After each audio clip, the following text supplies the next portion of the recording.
Thank you to have me here. I will provide an overview by using behavioral experiment, EEG analysis, pupillometry, and computational modeling to study accuracy and confidence during perceptual decision-making tasks after adding an extra short duration cue. My name is Zahra Azizi, and I'm a PhD student in the Department of Cognitive Modeling at the Institute for Cognitive Science Studies in Iran. While I was introducing myself, some of you might notice the video showing multiple short random dot motion cues separating with various time interval gap, and if you have, then your brain might probably integrate the evidence from all cues to decide which direction actually the dots move to. You also notice as the time passed, you feel more confident about the direction you get. In our daily lives, we might decide while receiving separate cues in many situations. For example, in the street, whether as a driver or as a pedestrian, we receive multiple separated evidence during a time interval, which each of them may not be enough for the next step alone. The continuous evidence may even become discrete due to visual impairments or engagement in another activity. By the way, we have to integrate all pieces of information and evidence together to make a decision. Previous studies have shown that gaps in sensory information do not affect performance, and besides, in discrete environment, participants are able to integrate information and perform even better than the prediction. In addition, it's known that in perceptual decision making, there is a positive relation between accuracy and confidence. Here, our first question is how participants report their confidence when information is provided in a discrete manner. As you might know, in binary decision, signal detection theory has provided a simple yet powerful methodology to distinguish between an observer's ability to categorize the stimulus and the behavioral responses. Moreover, it can also provide method to categorize how well the observers perform to report confidence rating. We use this model here too. In addition, to in addition to explicit reporting like rating, confidence may be tracked by implicit means. It has been shown that there is a reverse relationship between response time and confidence, and neural integrator, for example, EEG recording, can help. In perceptual decision-making, the central parietal positivity component known to be associated with both decision and confidence. Furthermore, the literature has suggested strong links between pupil dilation and each of the decision and confidence. Here we try to address how parameters of decision alter as subjects receive separated pulse of information. We implemented a random dot motion experiment. Each trial started with participant fixating. After 500 milliseconds, two choice targets appeared in the left and right, and after a short random delay, the random dot motion was presented. Participants had to indicate their choice after receiving one or two pulses of 120 millisecond long. The gap interval of double pulse trial is selected randomly from 0 up to 1 second, while on single pulse trial, motion coherence was randomly selected from these values. In double pulse trials, motion strength selected from these values. And after the offset of motion pulse, a random short delay period was imposed before the go signal, and the participants were required to indicate their responses by directing the gaze to one of the targets. Each target was shaped as a gradient rectangle. So participants used the upper extreme of targets to indicate full decision confidence and the lower extreme to indicate guessing. Altogether, there were 200 trials in each block. We tested 16 subjects. Four of them performed extensively just a behavioral task, and also we recorded EEG from 12 participants. Pupillometry data was recorded during experiments too. Here we have interplay between confidence, accuracy, and coherence in single pulse trial. As you can see, accuracy improved with motion strength, reached from almost chance level to 100%, and participants were more confident for high motion strength too, even by receiving a very short pulse of information. Color-coded lines represent the relation of accuracy and coherence. In addition, in double pulse trials, the accuracy improved with motion strength and participants were more confident with higher coherence sequence too. Considering these figures, you can see the gap does not have influence neither over accuracy nor confidence.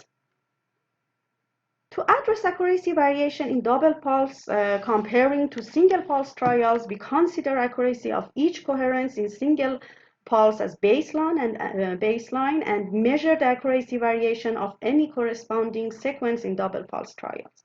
Generally, in all combination, accuracy increased. Color-coded lines represent the different gap, and you can see there is no relationship between time interval and the accuracy changes too. In contrary, when consider all the trials, confidence increased whenever the other pulse was a strong pulse, but decrease or not change whenever the other pulse is weak. Although previous studies has shown a positive relation between accuracy and confidence, here confidence of double pulse trials did not increase along with improvement of accuracy. Next, we did the same procedure for correct and incorrect trials separately. As you can see, in correct trials, the improvement is more considerable. Interestingly, in incorrect trials, the confidence decreased significantly comparing to single pulse trial. This is in line with confidence resolution or metacognition sensitivity when we expect to see higher confidence accompanied by correct choice and lower confidence with incorrect choice. To discuss about the metacognition and sensitivity across double versus single pulse trial, we use signal detection theory. According to this model, D prime is the evidence sensitivity and has relation to task performance. In addition, the model can return meta D prime that reflects metacognition sensitivity. As we expected, the t-test between the single pulse and double pulse D prime showed significant differences. And also the meta D prime of single pulse trials and double pulse was significant too. In short, the participant used the extra information to adjust their confidence rather than choose higher rating. In the next step, we address implicit confidence. We expect lower accuracy with slower decisions, and we can see it here. Besides, faster decision was expected to accompany with higher confidence, and a confidence profile of high and low can be seen for double pulse trials here, but not in single pulse trials significantly. Moreover, we can see that in our double pulse trials, participants decide faster comparing to single pulse trials, and this may support the higher internal confidence in double pulse trials. Pupillometry has been shown to have relation with confidence, as we have mentioned before. our data show the confidence profile in double pulse trials, but not in single pulse trials. In single pulse trials and double pulse trials. This support the improvement in internal confidence too. In addition, to address explicit or internal confidence, we recorded EEG. A CPP signal had been identified previously with accuracy and confidence. Along with these studies, the grand average ERP results show a peak observed around 300 milliseconds after the stimulus offset in both single pulse trials and double pulse trials in all time in time interval. In addition, previous studies has shown the relationship between the amplitude of this central parietal signal and confidence. Here we exhibited ERPs of low and high confidence to support the fact that our findings are not relevant to participant performance and motion pulse strength. We just consider correct trials of each level of coherence separately and compare it with corresponding single pulse trials. Interestingly, as you can see, the difference of confidence profile is more considerable in double pulse trials comparing to single pulse trials. Another question of us was how EEG signals can reflect the brain activity during gap in our task. To address this, we practiced Granger causality. Generally, Granger prediction or Granger causality used to determine whether one time series is useful to forecast another and can be used to predict the information flow between different brain areas. We use Granger causality to study relationship between central and frontal areas. The Granger causality analysis represent interaction between these two areas during gaps, but actually here we need some more investigation. So altogether, we have seen that accuracy and confidence were largely invariant, to the gap interval, and accuracy and confidence could be tracked from decision time, pupillometry, and ERP's component. And comparing double pulse to single trials, we have seen that decision accuracy and metacognition improve, but not confidence.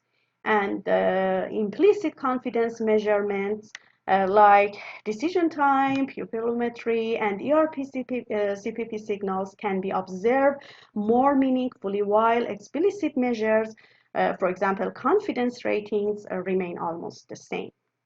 And at the end, I would like to thank my supervisors and all my colleagues in the decision-making lab, and of course, thank you all.